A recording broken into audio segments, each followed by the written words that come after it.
বিদেশি শিক্ষার্থীদের ক্ষেত্রে মালয়েশিয়া রয়েছে এই মুহূর্তে সর্বোচ্চ।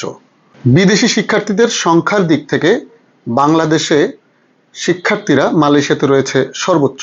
প্রায় 2 লক্ষেরও বেশি স্টুডেন্ট মালয়েশিয়াতে পড়াশোনার জন্য এই মুহূর্তে অবস্থান করছে। বাংলাদেশ থেকে মালয়েশিয়াতে ভিসা পাওয়া অনেকটাই সহজ। সো যারা দ্রুত স্টুডেন্ট ভিসা নিয়ে মালয়েশিয়াতে পড়াশোনার উদ্দেশ্যে যেতে চান, উচ্চশিক্ষার্থে যেতে চান, আপনারা অবশ্যই মালয়েশিয়াতে যেতে পারেন। প্রগতিশীল ও বহু সংস্কৃতির একটি দেশ হচ্ছে মালয়েশিয়া। 140টিরও বেশি দেশ থেকে স্টুডেন্টরা মালয়েশিয়াতে পড়াশোনা করতে আসে। সো এই মালয়েশিয়াতে আপনারা যারা স্টুডেন্ট ভিসা নিয়ে যেতে চান, আপনারা গ্লোবাল ডেস্টিনেশন নেটওয়ার্কের সাথে যোগাযোগ করতে পারেন। আমরা দীর্ঘদিন ধরে মালয়েশিয়াতে স্টুডেন্ট ভিসা প্রসেসের সহযোগিতা করে দিয়ে আসছি বিভিন্ন স্টুডেন্টদেরকে।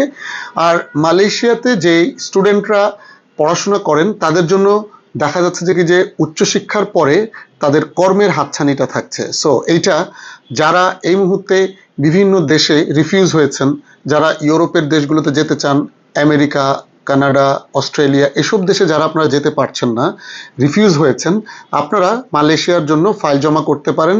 খুবই দ্রুত 1 থেকে 2 মাসের মধ্যে আপনারা কিন্তু মালয়েশিয়াতে পৌঁছে যেতে পারবেন।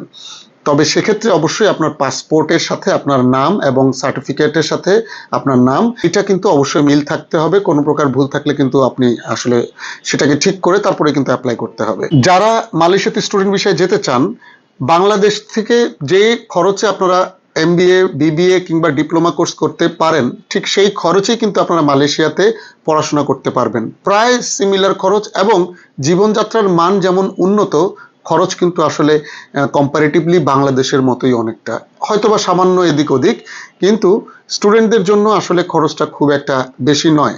কারণ আমাদের বাংলাদেশে একটা প্রাইভেট ইউনিভার্সিটিতে বর্তমানে যে পরিমাণ খরচ হয় একটা BBA, MBA করতে, তার থেকে কম খরচে কিন্তু মালয়েশিয়াতে BBA, MBA করা যায়। পাশাপাশি অনেক সময় মালয়েশিয়া থেকে আপনারা ক্রেডিট ট্রান্সফার করতে পারবেন। যারা ভালো ইউনিভার্সিটিগুলোতে অ্যাডমিশন নেন তারা কিন্তু মালয়েশিয়া থেকে কিন্তু আপনারা পৃথিবীর যেই দেশগুলোতে আপনি অলরেডি রিফিউজ হয়েছেন সেই দেশগুলোতে কিন্তু আপনারা ক্রেডিট ট্রান্সফার করতে পারবেন। সেক্ষেত্রে আপনাকে অবশ্যই ভালো ইউনিভার্সিটিগুলোতে যেতে হবে। মালয়েশিয়াতে IELTS এর প্রয়োজন হয় না, তবে মালয়েশিয়াতে একটা ইংলিশ কোর্স করানো হয়, ল্যাঙ্গুয়েজ কোর্স, সেটা লাগে, সেটা সেখানে যাবার পরেও আপনি করতে পারবেন। আর মালয়েশিয়াতে ব্যাংক স্টেটমেন্ট দেখানো লাগে না। মালয়েশিয়াতে ভিসা হতে অ্যাপ্রুভাল আসতে আপনি দিনে দিনে অ্যাপ্রুভাল লেটার পাওয়া যায়। অনেক সময় সেটা দেখা যাচ্ছে যে আপনার যে সাবমিশনটা, সেটাও কিন্তু আপনার 2 থেকে 3 দিনের মধ্যে সাবমিশনটা হয়ে যায় EMGS এ।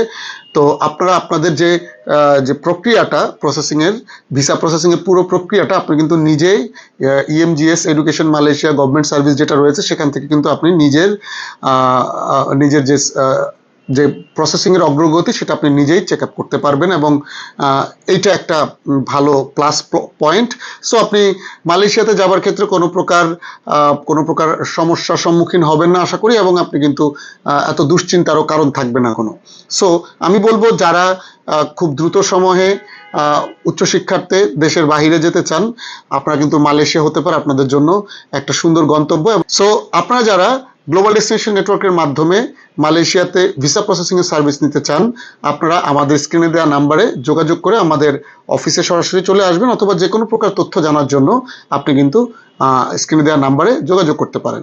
আপনারা মালয়েশিয়াতে diploma course, bachelor course, post graduation course এবং PhD কোর্স, এই কোর্সগুলোর জন্য কিন্তু আপনারা অ্যাপ্লাই করতে পারবেন। তো প্রিয় দর্শক এবং আমার ছোট ভাই বন্ধুরা, সকলে ভালো থাকবেন এবং ভালো লাগলে আমাদের ভিডিওটি শেয়ার করে দিবেন, আমাদের পেজটি ফলো করে রাখবেন, আমাদের চ্যানেলটি সাবস্ক্রাইব করে দিবেন। আসসালামু আলাইকুম।